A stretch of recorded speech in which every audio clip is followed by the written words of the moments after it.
What is up, Mets fans? It's your boy, Rich MacLeod here on this lovely Sunday early evening, coming to you live if you're here joining us. Following the Mets winning their first series coming out of the All-Star break, they take 2 or 3 from the Phillies. Did not plan it this way, but the World Cup final, which is over to my right, your left, is in extra time. So I would imagine most people are glued to this game as of right now. What's up, Armand, in the chat? So don't know how much of the live fan component we'll get today with that going on, but we'll see. But a good, solid start for the Mets coming out of the All-Star break. They win the first game coming out of the break on Thursday. They were the only game in town that night. Nice start by Christian Scott, who continues to be really exciting. He continues to kind of remind you a little bit about, Zach Wheeler, early days Zach Wheeler. Mets were lucky they didn't really see Phillies' best this weekend. But two of the two best active Met pitchers right now pitch this weekend, and Christian Scott and Nolan McLean. And funny enough, as you'd have it, those were the two games that the Mets won. Scott was really good on Thursday. Mets second time this has happened this year, had that weird off day on Friday because of the World Cup stuff going on. Come back, pretty bad stinker, game. You see the score of the game early and you decide to go on about your Saturday kind of game, especially in a season like this. Sean Manaea was not very good. I'd say quite bad, actually. Probably the worst individual performer of the week, but we'll get to that in the El Stinko segment a little bit later. He was bad. Kodai Senga, what a surprise. Not any better coming out of the pen. Manaea gave up 4 runs in 4 2/3. Senga in this weird long reliever / bulk guy who comes in after an opener role, whatever the Mets are doing with him at this point. I assume trying to showcase something to prospective teams ahead of the deadline. He only goes 1 1/3. He gives up 2 runs, 3 hits. ERA is now at 8.85 this season for Kodai Senga. This is a guy who was like National League Cy Young front runner halfway through June last year, and everything that's happened since has been quite bad. But yeah, they have that stinker on Saturday. You don't lose sleep over. I mean, you don't lose sleep really over any of these games at this point, but especially a game like that started by, two guys who aren't going to factor in long term for the Mets. I could see Manaea still being here next year just based on how much money he's making. I'm not even sure Senga is going to be here in a couple of weeks if the Mets can get literally anything that is living and breathing back for him. I think they do that. He is in the they don't use him as little, but it very much reminds me of I believe it was 2012, if not 2010. My mind is not as sharp these days. But when the Mets relegated Oliver Perez to this like absolute last guy out of the bullpen role because he refused to accept a demotion to the minor leagues. Perez had the option to not do that. Senga actually agreed when the Mets did it with him last year. But it got into this hairy situation where Oliver Perez by default was on the roster because he wouldn't go to the minors, and the Wilpons refused to release him and eat the money because they would just never do that back then. And so he was just there, and they would never use him unless, they'd have this game where they were getting absolutely murdered and they had no pitchers left. Or, I remember one game in Arizona that went pretty deep into extra innings, so they had no choice but to use Oliver Perez. Same thing happened in the last game of the season that year where Oliver Perez was the last pitcher that the Mets had available for that entire season, and he came into a game in extra innings against I don't think they were great yet, but an upstart Nationals team, and they wound up scoring against him in extra innings, and I think that was how his Mets career ended. Kodai Senga seems like he's in this weird kind of hidden away role right now. I genuinely think they're done with him. Obviously they should have been done with him months ago. And I the only thing I can think of is they're trying to showcase to somebody watching, like, hey, maybe change of scenery, and with the stuff that he has, like, there could be something in acquiring this guy and putting him in the bullpen and maybe turning him into some sort of playoff weapon out of the pen in another scenario. I wouldn't feel confident in that if I was any other team, especially somebody who's watched plenty of Kodai Senga over the years and too much of him these last 2 years.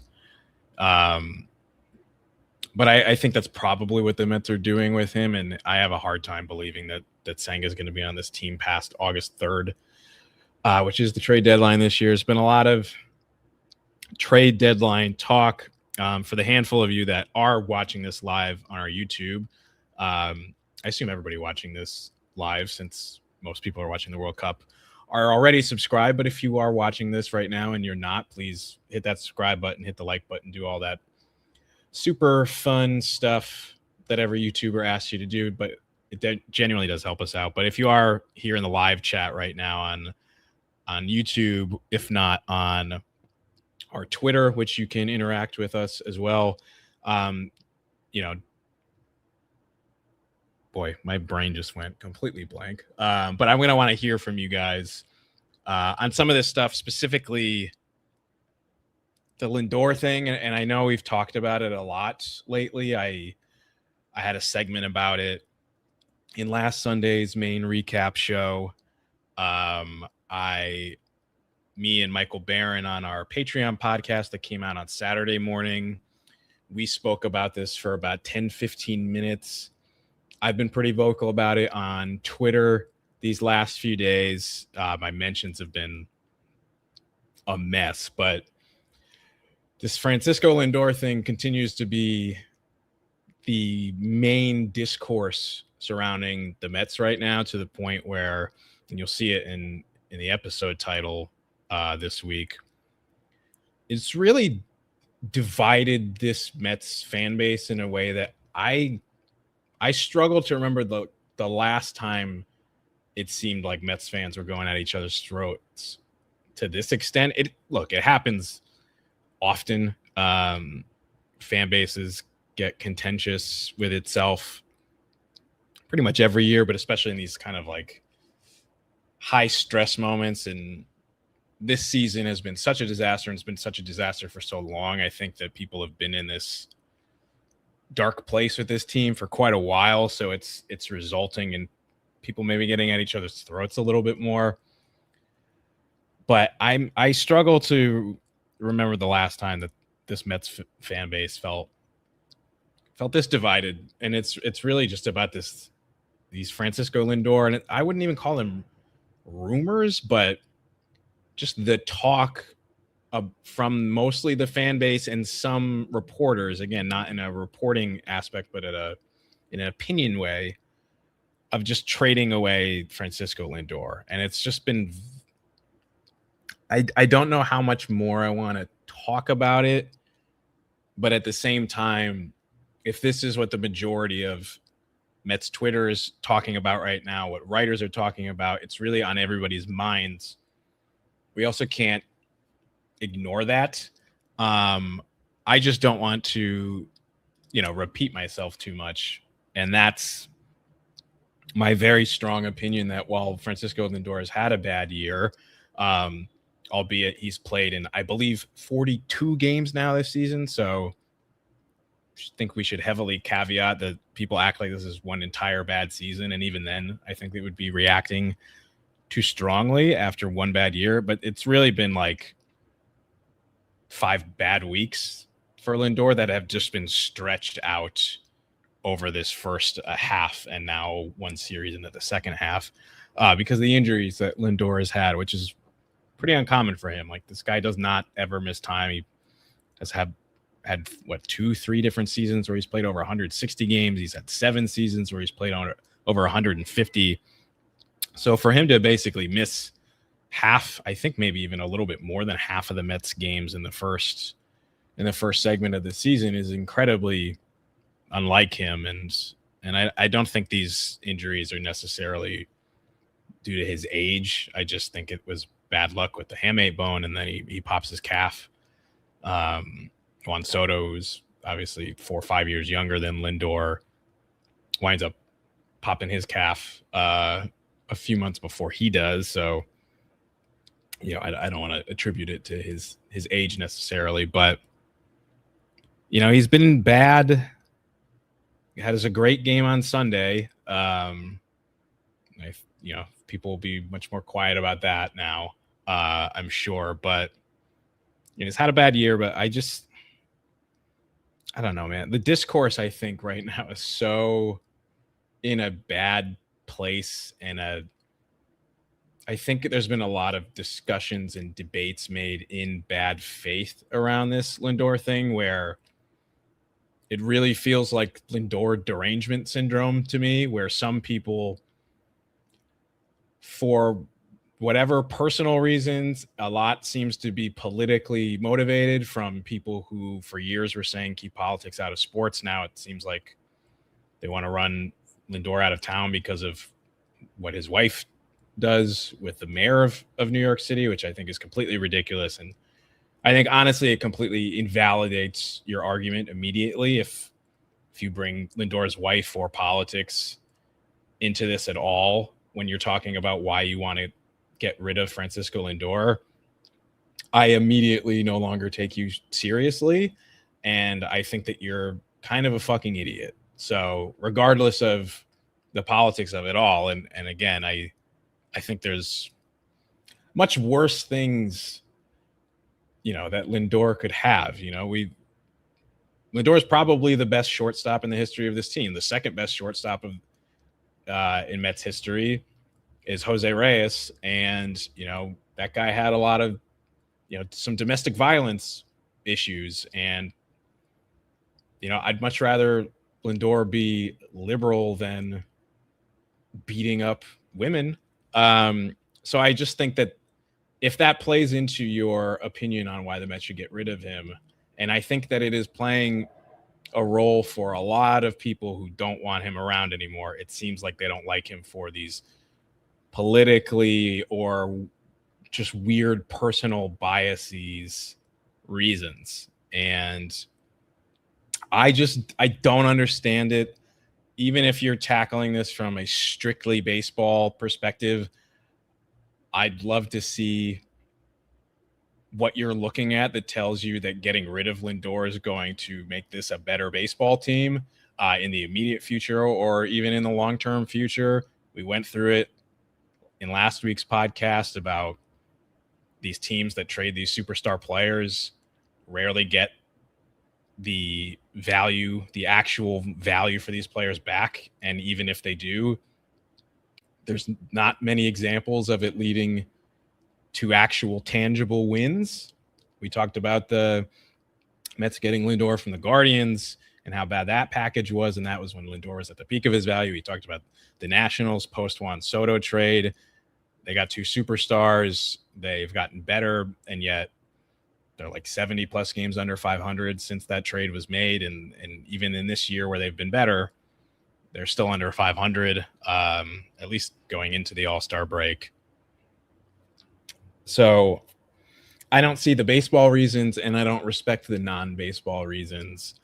And one last thing I just want to say on Lindor stuff, and if people have comments about Lindor, I can read through those as well. I do want to hear from some people. I like to think that the diehards that are tuned into this live right now while the soccer's going on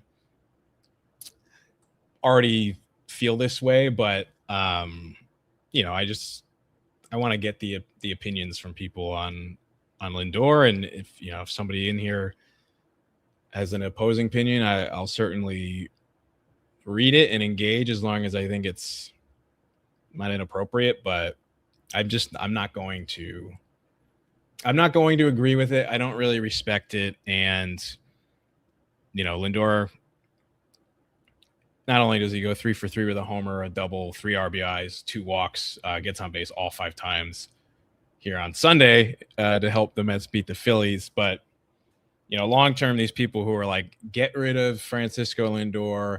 I don't care what you get back. He's a cancer. He doesn't lead to winning. He's this, he's that, whatever. It's been 5 years since the Mets acquired Francisco Lindor. He started his tenure with the Mets in 2021. Since 2021, since Lindor joined the Mets, who is the leader in the National League in WAR over those 5+ years? It's Francisco Lindor.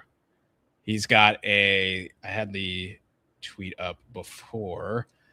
Francisco Lindor, since 2021, leads the National League with a 30.2 FWAR, slightly ahead of Freddie Freeman, who's number 2 at 29.6. Zach Wheeler, old friend, at 29.5. Trey Turner, 28.6.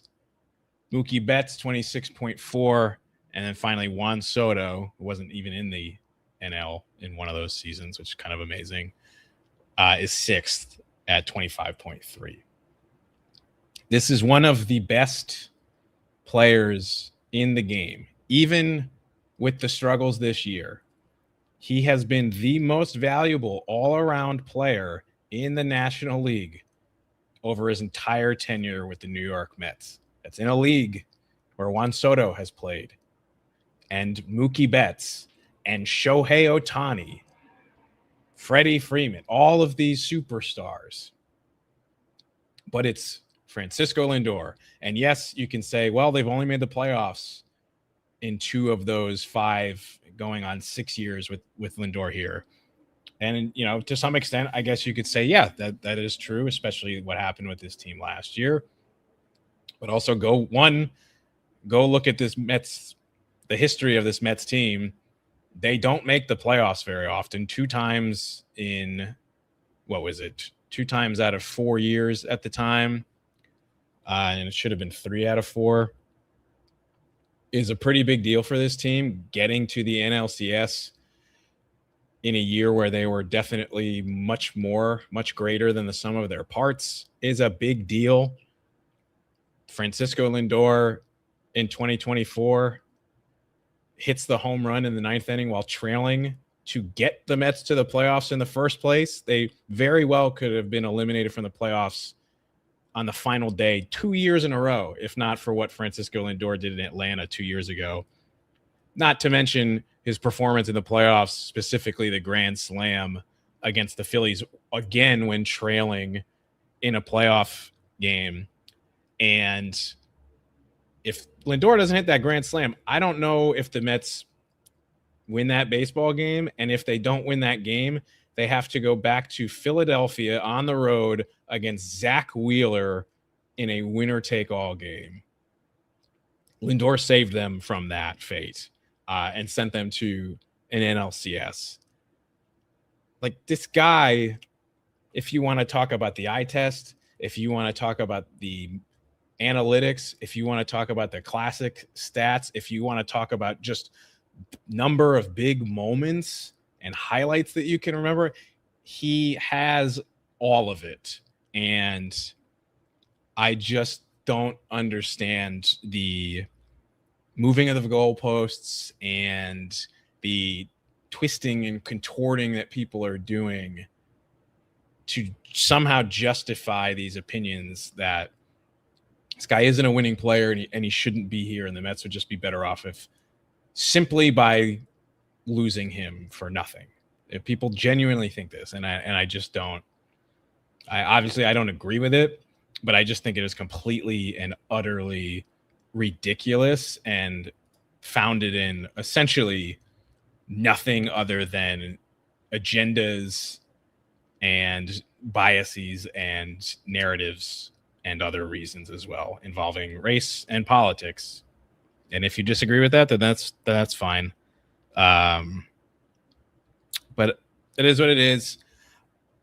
At this point, I kind of just want us to get to the trade deadline faster now. I originally I was kind of excited, like, hey, we'll have these trade discussions that we can jump in on, and all these, I'm sure there's going to be a lot of emergency podcasts and reactions to moves that happen in these next 2 weeks or so to the deadline. But now I feel like so much of the fun of the trade deadline and speculation has kind of been taken away with this Lindor cloud. And again, this like Lindor derangement syndrome that so many people seem to have. And I just kind of want to get it over with so that when they don't trade Lindor, because they won't, we can kind of stop talking about this. I'm sure it'll come up again in the off season, but we can kind of just put that on ice until we get to the winter, because it's been going on for about a week now. People are very opinionated about it, and I just think that it's gotten to a fairly ugly place within the Mets fandom. And I don't know that it's a 50-50 split. I doubt that it is, but the contingent of people who want, the best player in the National League from the last 5 years off of their team are very, very loud about it, and don't seem to want to have any actual discussions. Let's go through some of the comments, and then I think we'll go through our segments and probably get out of here fast, just because this is the 4th podcast I think I've done in the last week. Mets only played one series this week. There's just generally not too much to talk about outside of those things. No real sexy trade rumors have dropped. Recently, Chelsea Janes, I think I said this a week or so ago, had said that the Mets are essentially open for business. I think there was one report, and excuse me for forgetting who this was from, but the Mets might not be looking or interested in paying down contracts the same way that they did in the summer of 2023.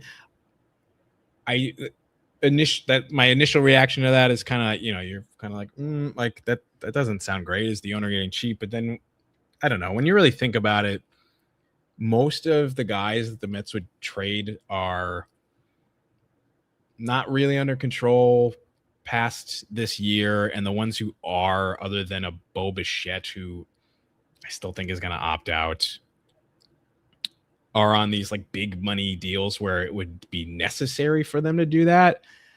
Again, if they traded a Bichette or a Manaea, both of which feels less likely than other guys getting moved, like I don't see the trades where the Mets would even really have to worry about that with money. But I guess that it's possible. But we'll go through a couple of comments here. Hey, my buddy Chris Gilberto, what's up, Gilly? I have not heard from him in a while. Me and Chris used to work at Major League Baseball together in what I don't know, it feels like 15, 16 lifetimes ago at this point. But what's up, Chris? Good to see you, man. Armand is amazing. Armand's here every week. We very much appreciate him. He said via Chelsea Janes, from the 2021 to 2025 seasons, only 3 players in baseball have a better F4 than Francisco Lindor: Aaron Judge, Shohei Ohtani, and Juan Soto. Yeah, this basically echoes what I was saying before, just the NL WAR standings and everything. But yeah, he's been one of the best players in baseball for years now. He's on our team. He was the fiery, emotional leader of this team in their best playoff run that they've made post 2015. I know that they didn't win a championship, and we don't need to throw parades for that, but let's not act like we're the fucking Yankees here. That's a pretty big deal. And again, this all or nothing mindset that sports fans have now more than ever is just very exhausting for me as a fan personally. This one's from Brad. He said McLean looked nasty. Yeah, man, McLean was awesome. I'm going to shout him out a little bit more in a minute, but he was fantastic on Sunday. really, really dominated and totally dictated the start to this game. And you know, the Mets had a good day on offense, but it's one of those games where I think, you know, your starting pitcher came out and he set the tone, and once he did that, it just felt like a game that they were never going to lose, even as, you know, the bullpen made things a little bit interesting late. No big scares or anything, but it was the Mets B relievers in the game, and 6-0 and then 6-1 over those last few innings. But yeah, just McLean was awesome, and he's been last 2, 3, 4 starts now. It's been a lot better. I think Anthony DiComo had tweeted after he came out of the game, he's pitched 17 scoreless innings in a row now, which is the longest streak of his, you know, short major league career. He's still a rookie. Not counting today's start, Nolan McLean was second in the National League in WAR among rookies, behind JJ Weatherholt. Not including today's start because that hasn't been updated yet, but McLean has a 2.2 F4. Weatherholt is, I think, 3.8, so steadily ahead, like the runaway for NL Rookie of the Year. But McLean's right there in terms of value, and 3.34 ERA at this point. He's really cleaned things up, and this team is bad, and you know, we're not going to fool ourselves into thinking they're going to make some kind of unbelievable run, even, you know, seeing what the Red Sox are doing right now. They've won 13 in a row, when they look just as bad as the Mets for most of this year. But I'm really excited to keep watching McLean and Scott pitch and develop and grow in real time at the big league level over these final 2.5 months that we have here. Tony, what's up, Tony? Lindor dressed better than me and don't vote like me, so we need to get rid of him. Trade him for a bag of balls. And just to confirm to everybody, Tony followed up, all jokes aside, Lindor is the real engine on this team, in my opinion. When he goes, the team goes. Yeah, I mean, remember that crazy stat of when Lindor had an RBI? I think this was last year when the Mets were like almost undefeated at one point, or they'd won 20-something games in a row where he'd driven in a run. Really, really crazy stuff. And yeah, when he, you know, as Lindor goes, you know, the Mets go, as people say. Next up from Jersey Mets fan. What's up, Jersey Mets fan? The Mets reportedly didn't put Lindor on the, quote, untouchable list, so suggesting trading him is foolish is insincere. I'd prefer to keep him, but I'm listening on a 32-year-old. It's about to return. Yeah, I think this is part of the nuance that I want to talk about, Jersey Mets fan, and just the fact that I think it is fine to listen. If somebody calls you, hear what they have to say. You're never going to know, and you can evaluate at that point and see what Lindor's value is. I think that's fine. I think this idea of one that he is realistically going to get traded, I think is silly, and that he should be traded is ridiculous. And on top of that, the large sentiment that people are saying, like, there are a lot of people who are saying get rid of him. And when you counter that with, well, how are you replacing him? How are you getting better? There's a lot of people out there who are saying, I don't care. It's addition by subtraction just to get him out of the room. That's the stuff that I think is completely foolish. I'm never going to say that listening to an offer is foolish. If it came across that way earlier, then I apologize. That's not what I meant to say. But, you know, if a team called for Juan Soto, there's a 0% chance they do it, but they should listen to it.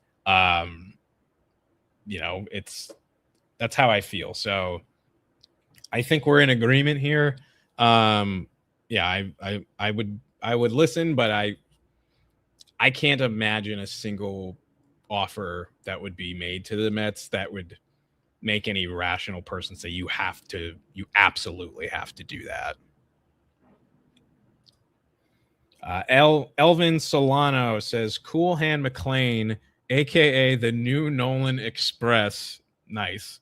was dealing today. Let's go Mets. Yeah, Alvin, he was fucking awesome. Nolan McLean's great. I was getting a little worried after, he's just going up and down and struggling a little bit those first couple of months. Again, it's that like instant gratification thing, and you get nervous because then you're like, well, did I hype this guy up? Is he not going to be as good as I hoped he was? And yada, yada, yada. I've been burned too many times before, but he's really settling in. He shows you why he's got that frontline starter stuff.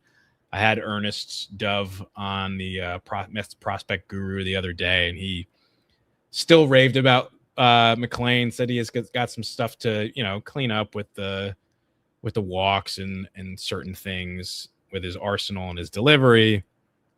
But, he still felt like he profiles as no doubt a frontline starter for this team in the future. So he was awesome, man. Another one from Armand. Imagine Lindor gets traded in the offseason and Bo opts out and signs with another team.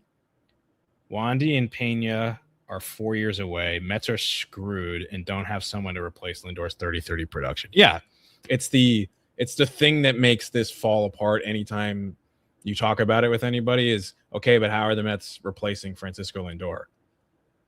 Good shortstops don't grow on trees. They're exceedingly rare. Say shortstops, catchers, and center fielders are the, diamond in the rough, like rarity things that there's not many of them. And when you have one, you don't give them away. And it's why it's so hard to get them, because teams lock that shit up real quick. How many years were the Mets looking for a shortstop before they got Lindor? I mean, pretty much after Reyes, it has just been it was a revolving door at that position. Ruben Tejada, Wilmer Flores, as Drupal Cabrera, some other guys I can't even think of right now. I'm sure I'm missing some like egregiously bad ones there, but it took the Mets several years to find another shortstop, and they found one of the best, not just in the game, but one of the best to ever do it. So yeah, I don't see how you could ever replace him, even in the aggregate. Who the hell is playing shortstop next year? Because they don't have any prospects, and you're probably not gonna be able to trade for one. So at that point, it's just like, okay, do we sign Ha-Sung Kim to a $20 million deal for some reason? Like I don't get it. Another one from Tony, and then I think we'll get to the segments and wrap it up in under an hour this week. He says, who do you think they trade Peralta to?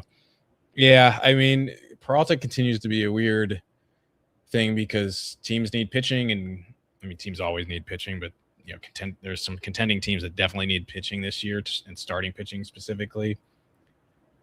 And there's teams where he seems like, I don't know, it just always seems like he's been destined to be a Cub, but then at the same time, you're just like, how much are teams really going to fight over Freddie Peralta or not? Because he just hasn't been good this year. He's not been what Freddie Peralta usually is. The innings thing is nothing new, but the performance in those innings has been worse than we've really ever seen. So it's kind of tough to evaluate, but I feel like he's going to wind up with the Cubs.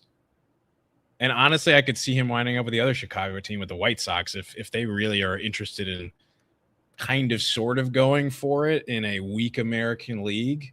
I could see that, but yeah, the Cubs and Craig Counsell and that sort of thing. It seemed like the Cubs have shown interest in him before. The Mets have already done business with the Cubs when they sent David Peterson there a few weeks ago. I'd go with that, I guess. And I think somebody in the comments said maybe Tampa. I could see that too. And the Rays, with like the way that they can turn shit into gold, I could see that being a good spot for him to kind of fix whatever the hell has not been working out for him this year. All right, let's go to our segments if I can pull it up.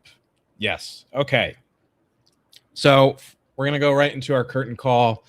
This is the player or person with the Mets who did so well this past week that we want them to take a step up to the top step of the dugout and take a curtain call.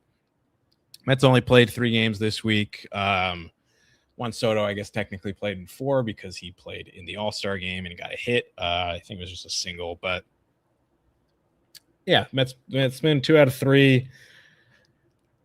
Couple candidates. I considered Lindor for the game he had on Sunday, but at the risk of people calling me a shill, which is funny because I'm usually called the complete opposite of that. But honestly, if I really felt like he deserved it, I would give it to him, even if I knew people were going to call me that.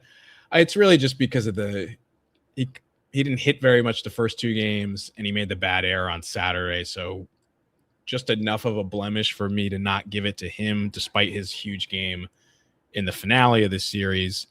Francisco Alvarez was on my short list. He hit 2 home runs in the first game coming out of the break, and that's exciting. You just get pumped when you see Alvarez show off the power like that. And, it's been so many years with him, but he's still so young and he's still so raw as a baseball player that you still get tantalized with him. And moments like that, you get pretty excited. But I got to give it to Nolan McLean. I mean, most of the comments, other than them being about Lindor, are pumping up Nolan McLean. He's our, one of our 2 young horses right now. Again, like, if you want to compare to past eras, because we always love a good comparison, McLean kind of feels Harvey-ish with the bulldog mentality, where Scott kind of has a little bit of Wheeler to him. Hopefully it ends better, at least for the Mets in that scenario. But yeah, man, he goes 6 innings today, 2 hits, no runs, 2 walks, 10 strikeouts. Honestly, should have been 11 because there was a strikeout he had that they called a foul tip on. Was nowhere close to it. Next pitch he threw was a ground out. So it didn't ultimately cost him, but should have had 11 strikeouts today. He was pretty much cruising for the first few innings, winds up throwing a lot more pitches the last few innings because I think originally he was through like 3 or 4 innings. He was on track to go 8 with his pitch count, but finishes at 92, 93 pitches over 6 innings. It was really, really good. 17 straight innings without giving up a run for McLean as well. So the guy is awesome. It's so good to see him figuring things out. And I said it before, but I'm just so excited to see him continue moving forward. Now we move to the ever so fun segment, El Stinko.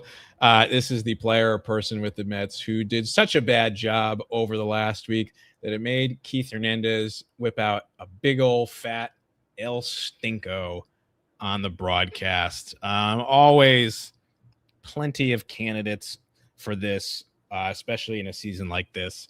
Though I will say, for me at least, really only like 2 choices, and they both pitched in Saturday's loss. I'm going to give it to Sean Manaea. He has been a lot better lately.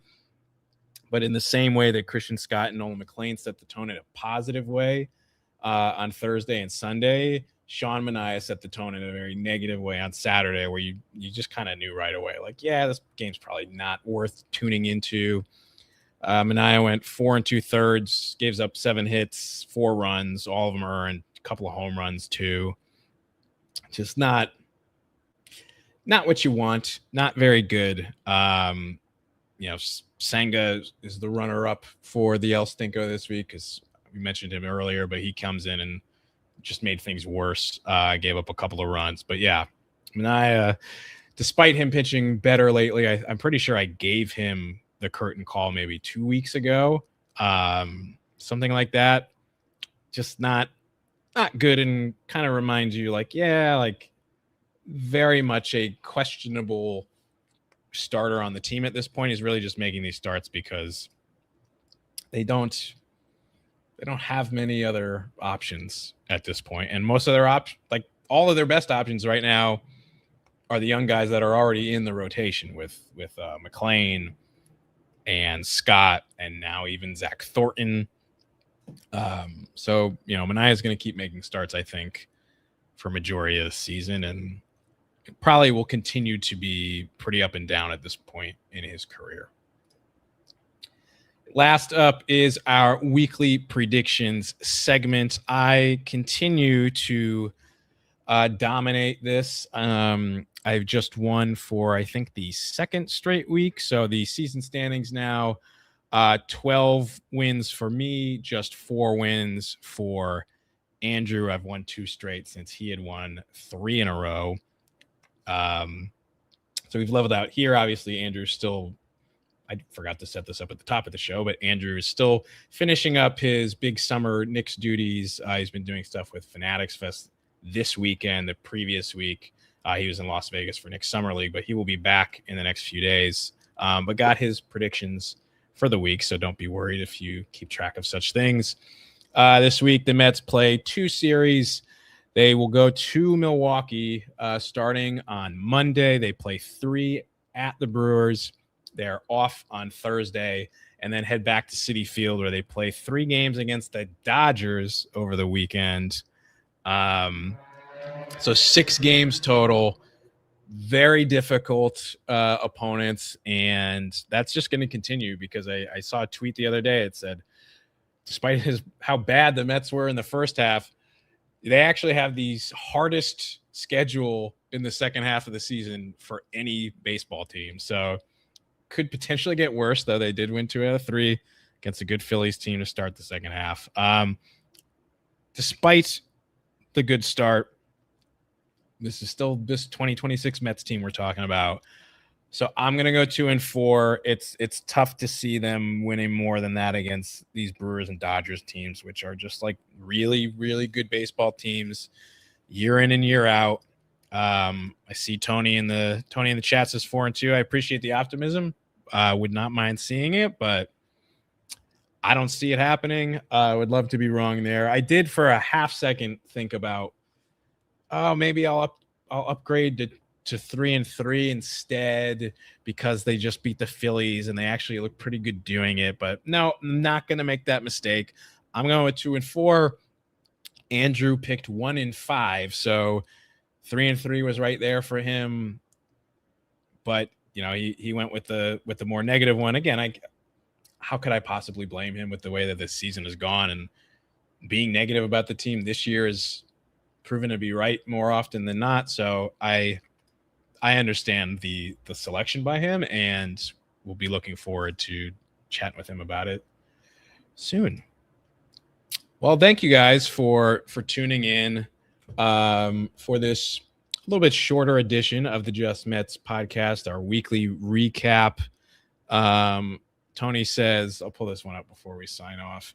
I have a feeling they're going to get real hot. I mean, we'll see. I would unfortunately be too little too late, but this is not really a tanking sport, so I wouldn't mind it as long as it doesn't prevent them from trading guys away, and I don't think that it will. But if you like the show, if you dig what we do, please like and subscribe here on YouTube.